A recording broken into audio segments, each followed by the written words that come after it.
Hey there, I'm Robin, and today I'm going to be talking about The Eye of the World, which is the first book in the Wheel of Time series of books. It's a bit of a big series, but let's try and tackle the first book bit by bit, and hopefully you can follow me along with it. With each video, I'm going to do a different chapter, so hopefully we can have a bit of conversation around what's actually going on in each chapter, and anyone that comes along and sort of decides they want to read the book as well. Hopefully it provides a place where other people that are reading it at the same time are sort of able to chat. One thing that I want to make clear at the start of this is that obvious spoiler warning for the prologue of this book. Basically, I'm going to be talking about what happens in the prologue, and how I feel about it, things like that, any questions that I've got, and then any thoughts, things like that. One of the other things that I want to get across is just make sure that you don't spoil anything for future chapters, for myself and for anyone else that might be following along. Just have a bit of decency and make sure we can enjoy this together, and hopefully by the time I've finished the book, I'll have like a whole series of videos that you can discuss any chapter that you want on. Right, so the first thing that I really got from this chapter is that it seems to be very sort of world building, and in terms of like the history, it's like a true prologue in the sense that this is sort of the history of the world, and sort of like it seems to have like big impacts for the current generation of people. Not so much within the chapter itself, but like you can tell by the end of the chapter that actually it becomes almost legend, this thing that happens in the prologue, and so I will be going into a little bit more detail now.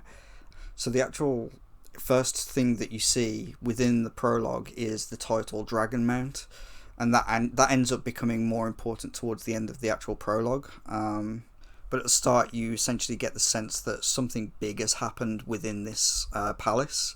Essentially, it seems like lightning has scorched all the walls. There's fires. There's dead people all over the place. Whether they've been struck by lightning, they've been burnt by the fires that happened after the lightning, by the sounds of it, as well as like it talks about sort of how stone has sort of shifted as well, and sort of almost consumed people. So that's pretty cool. Like, so there's obviously some sort of epic magic going on here. So I'm probably going to butcher the characters' names here, but feel free to correct me within the comments. I'm totally happy with being corrected, and I'll try to adjust how I pronounce them in the future if there's a consensus, because obviously some fans say things differently to others. So we'll see what comes back. But we seem to be following a character called Luz Therin Telemon or something like that. Again, sorry for the pronunciation if it's terrible. I'm sure there's other characters like a little ahead that will get worse with the pronunciation. This is probably a lot closer than those will be, but so like you follow along with this guy that's sort of walking through this palace, and he seems almost kind of like oblivious to what's going on, and like he's walking past bodies, and one in particular that becomes important again later on, a little later on. And like I say, he's kind of the sense that you get is he's kind of not all there. He's kind of a bit out of it, and there's one part where it talks about how he sort of feels this symbol on his robe, or his whatever it is he's wearing. I think it's his cloak actually, but it's basically a half white, half black circle, and I think in the book it even says that there's something important about that symbol,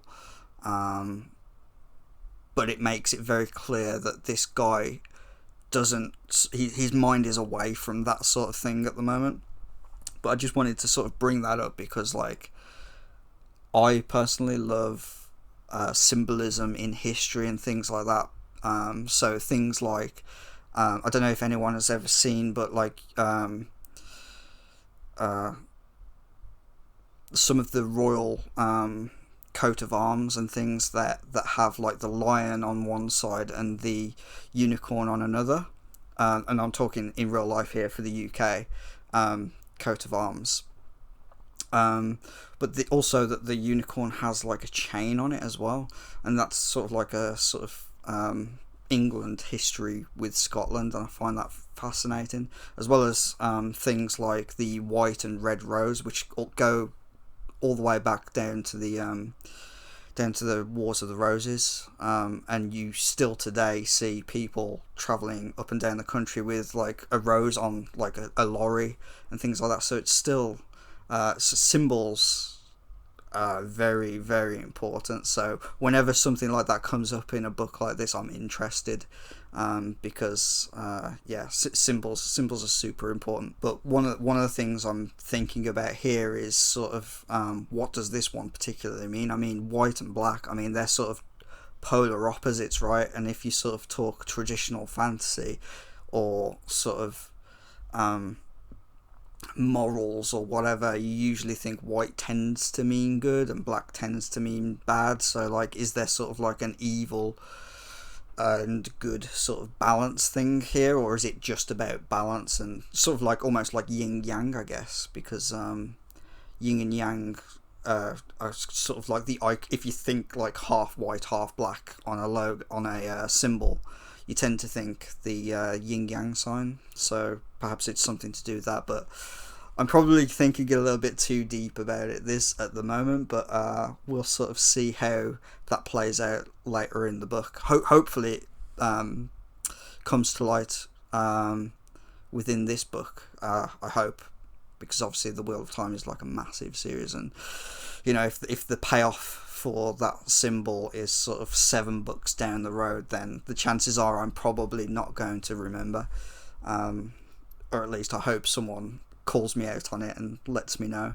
But yeah, going back into what's actually happening within this chapter, this Luz Therin guy, he's sort of walking around sort of calling out for his wife, asking where she is and stuff, but he does sort of step over a body of a woman, and the blood actually soaks into his cloak, but he doesn't really pay any attention. It's just sort of adding to the delusion, I guess, that he seems to be under for some reason.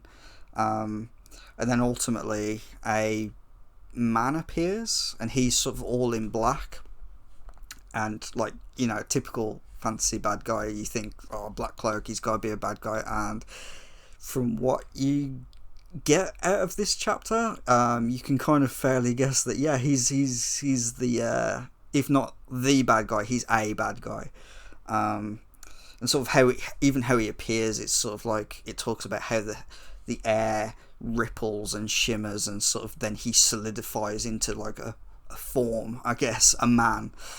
So there's definitely more magic at play here. So you know, you might think at this point, like, was he the one that sort of did all of this? Because like, if he's got the magic to appear like that, then perhaps it is him that's sort of killed all of these people. And then there's this just Luz guy that's sort of the only remaining survivor, really, by the sounds of it. The man that's dressed in black, you end up finding out that he's called God, this is where I'm gonna get, like, I think this guy is the worst in terms of like the pronounceable names, but I'll give it a shot. His name seems to be Elan Morin Tedranai or something like that.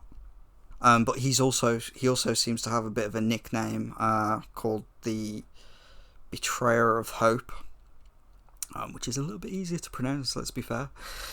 Anyway, he is quite surprised that Luz doesn't know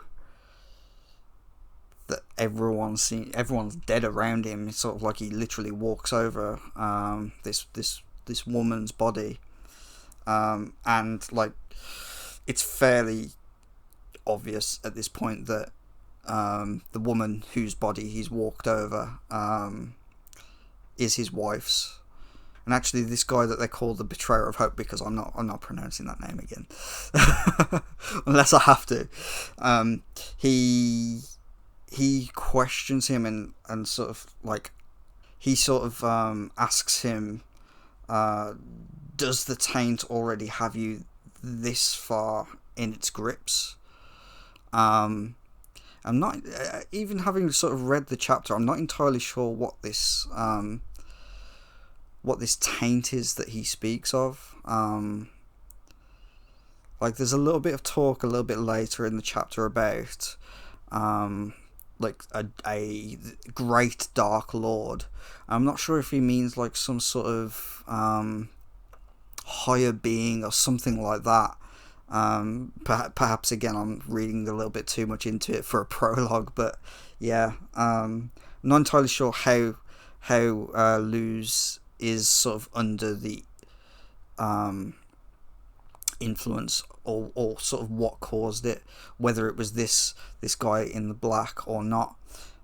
But yeah, one of the things as well is that the Betrayer of Hope says, "Shaitan take you," and Luz replies that Shai, and he doesn't say the whole thing. He says it's a dangerous name, and then the Betrayer of Hope says that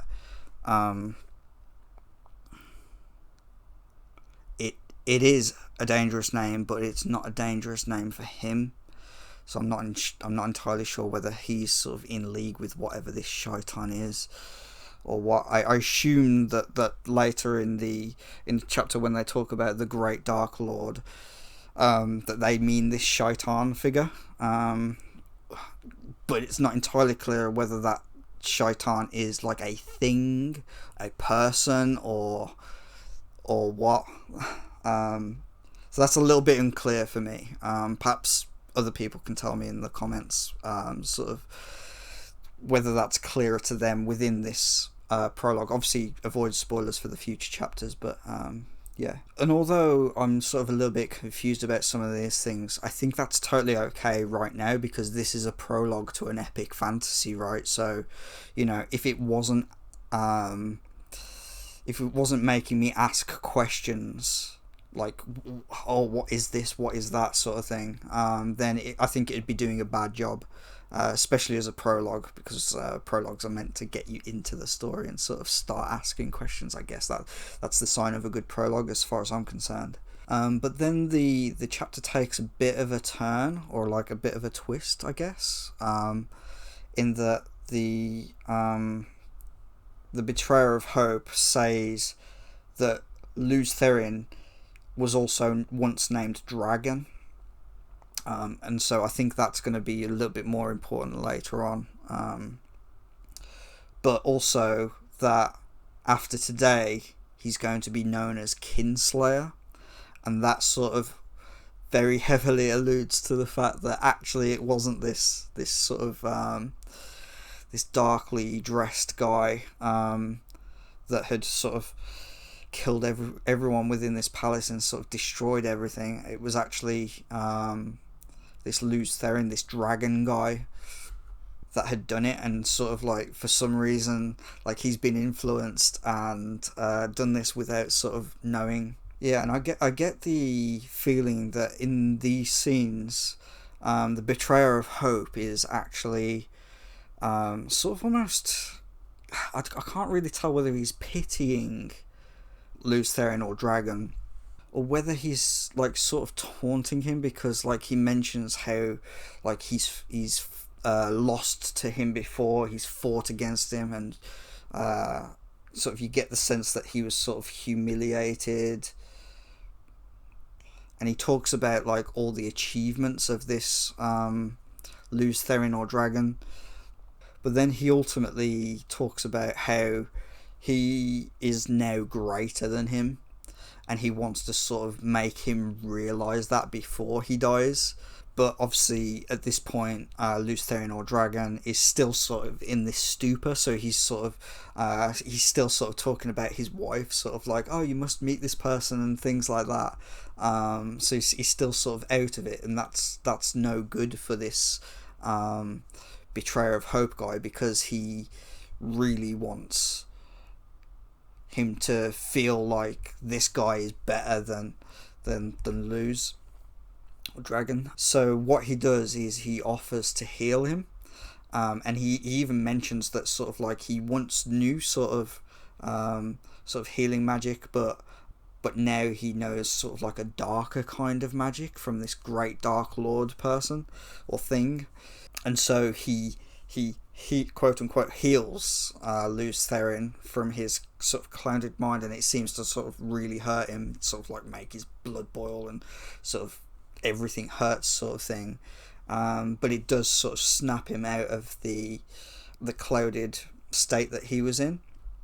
Another interesting thing as well, though, is that the Betrayer of Hope also mentions that like someone called a sister could heal him with conventional magic, but that Lews Therin, or the Dragon, would potentially destroy them in the process. So that's interesting. It's like it's something that's not really explained fully here, but like it's sort of making me ask questions of sort of, where can this go? This sounds awesome. Like a lot of very interesting sort of magic in terms of like you don't tend to think of healing as sort of being destructive, or especially for the person doing the healing, right? So yeah, I thought that was quite interesting. But yeah, moving on, Lews Therin realizes now that his wife is dead, but he has no idea whether it was him or not that had done it. He just assumes that it was this darkly dressed guy, this Betrayer of Hope, that has done this to his entire family essentially. But then the Betrayer of Hope offers him sort of like a deal, sort of like your typical villain, sort of join me sort of thing, and obviously that annoys Lews Therin, the Dragon. I keep calling him the Dragon, but in the book he actually is just referred to as Dragon, so maybe that's what I'll go with from now. Although, like, based on what I'll talk about in a bit, whether there's one dragon or multiple dragons is sort of like, I'm not entirely sure. I'm sort of swinging towards one opinion, but we'll talk about that in a sec. But yeah, he refuses the offer, and then the Betrayer of Hope starts talking about that their war, the war between, I guess, Dragon and the Betrayer of Hope, has gone on since the beginning of time, and the only time it'll end is at the end of time, and he's convinced that that's when darkness will reign, basically. And then Dragon comes back to retort to him, but then he gets interrupted, and the Betrayer of Hope basically tells him that it wasn't me that killed all of your family, and sort of keeps talking about sort of Kinslayer and all this sort of thing. And then he sort of realizes that so Dragon realizes that it was me, and all of his rage sort of turns to sorrow. All of a sudden, sort of like that emotion just goes, his rage, because at one point you sort of feel like this whole thing's going to turn into a big battle or something like that, but what the Betrayer of Hope basically does here is he sort of switches that emotion and turns it against him, because obviously he's just murdered his entire family. Who's gonna want to fight while you feel that kind of guilt, and I think that was really powerful in this. Sort of even though you can kind of tell that's sort of where it was going, I thought it was still powerful in terms of just. Yeah, if you were about to go into a fight with someone and you were told, oh, actually it wasn't me that killed all your family, it was you, then and then you realise, oh, that makes a lot of sense. That's true. I wouldn't even know how to handle something like that. But then Dragon sort of he in such as like he can't seem to handle all of this sort of grief all at once. So he essentially teleports, and the way they describe how he teleports is a little bit confusing, but I think we'll get into that a little bit more sort of later in the book, I hope, sort of how they explain it, because they talk about something called the true source, and essentially he teleports to a plane, so like just flat land, middle of nowhere, sort of. He knows that there's no sort of people around or anything like that, and then he sort of starts calling on this source more and more and more, to the point where his body can't handle it anymore, and effectively, from what I understand of what I read, is like this huge bolt of lightning just sort of flashes instantly, but it's so powerful that it sort of hits the earth and sort of raises, just creates like a mountain from the impact, and that's essentially where we sort of almost go full circle from the start of the chapter, from the start of the prologue, that the title Dragon Mount, and that's sort of essentially where that comes from. And then the Betrayer of Hope is sort of, you get a bit of dialogue from him where he says, you cannot escape so easily, Dragon. It is not done between us. So sort of what I get from that is that there's like, it's not super obvious, but at the same time it kind of is. Like, it feels like there's some sort of life, death, rebirth cycle that goes on between these two people, I think. It seems to be that way at the very least, so I'm not entirely sure if Lews Therin will be the person that's reborn, or whether it's sort of like someone else becomes Dragon. Sort of almost like Avatar The Last Airbender, if you've ever seen that. It's sort of like the person dies, then there's another person reborn as the next Avatar, sort of thing, and that's like they are their own person, but they have sort of like the lineage of past Avatars behind them, and they can commune with them. I'm not sure if there's going to be sort of like a similar thing here, or even if this sort of inspired Avatar. I have no idea. It'd be very interesting to find out if that's the case. But what I like the idea of is the fact that there are two of them. I'm not entirely sure if it's the same thing for the Betrayer of Hope, or whether that his side of it is sort of slightly different. I would assume that it's the same, and that they're sort of two sides of the same coin almost. From what I've read of the prologue, at least, anyway. But I think sort of almost trying to predict a little bit of the future is that, like, the thought that goes through my head while I'm reading this is that books aren't really interesting if they continue these cycles, I guess. I know it didn't happen in Avatar, but usually when there's like a cycle plot like this, it tends to be almost about breaking the cycle. So I was sort of, I'm parking that at the back of my head a little bit, but we'll see whether that comes to bear fruit, or whether I'm just sort of again overthinking it a little bit. One of the things I really like about the end of this chapter is that it comes up with a sort of chronicle of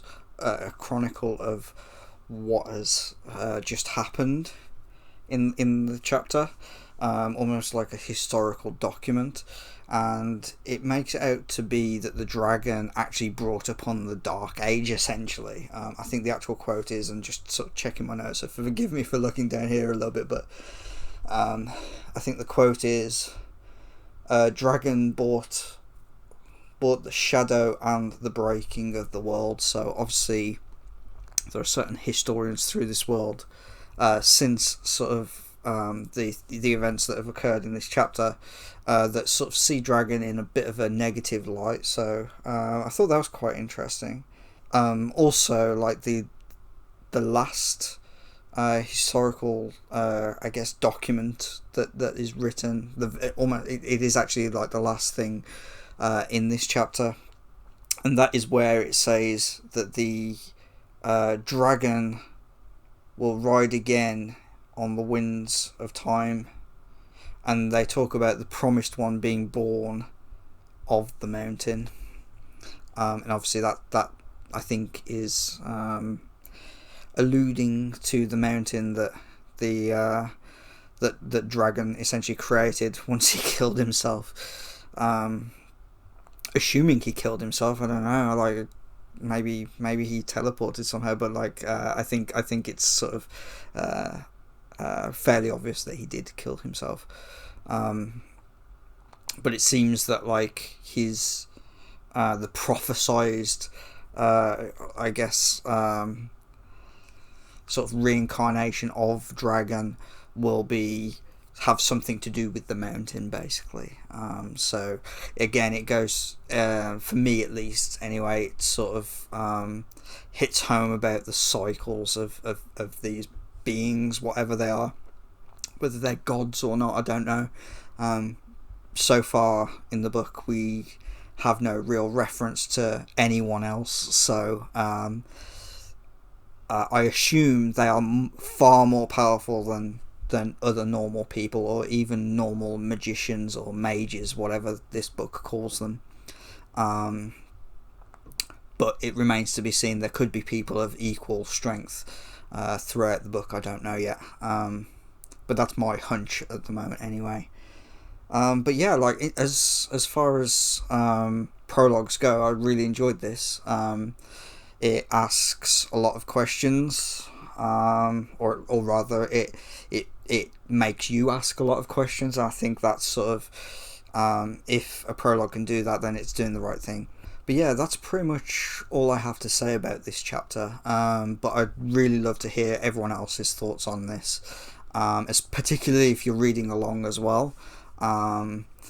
Yeah, it'd be great to sort of read this along with other people and sort of get their thoughts and opinions at the same time, because who knows, we could come up with completely different ideas of what's happening. And early on, I guess it's going to be quite simple because we don't know much, but we can speculate, I guess, which is also fun. If you want to follow along with me on this journey of sort of going through this book and just reading in general, I guess, make sure to subscribe to the channel so you can get updates of when I do this. I'm planning on doing hopefully more than one a week. At least then I can make some progress on this and not sort of be incredibly slow, because I am a slow reader. So it does take time, and it takes time to create these videos as well, so please be a little bit patient with me there. But again, I'm hoping to get at least more than one a week out, and we'll see how many more than that we actually end up going. But yeah, if you want to subscribe, then that's totally up to you, that's fine. If not, then we can just talk in the comments. Yeah, that's pretty much it for this video. So I will see you in the next one for chapter 1. Take care, and I'll see you in the next one. Bye bye. Um, um, um, um, um, um, um, uh, um, um, um,